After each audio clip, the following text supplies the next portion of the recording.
Hello guys, in this video I'm going to show you how to add an intro animation to your CapCut in the CapCut app. But before that, don't forget to subscribe and leave a comment down below, because at 10,000 subscribers I'm going to show you my whole YouTube revenue statistics and growth strategy. So without further ado, let's just jump right into it.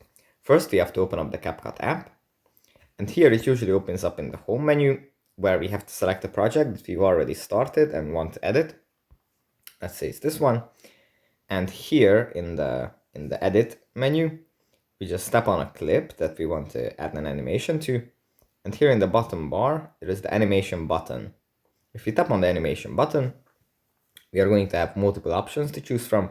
There are 3 categories to the animations that the CapCut app offers. There is in, out, and combo.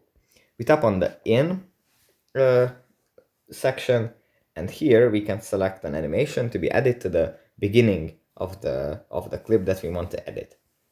We can set the duration of this animation, and after we are done, we just tap on OK, and then it's saved.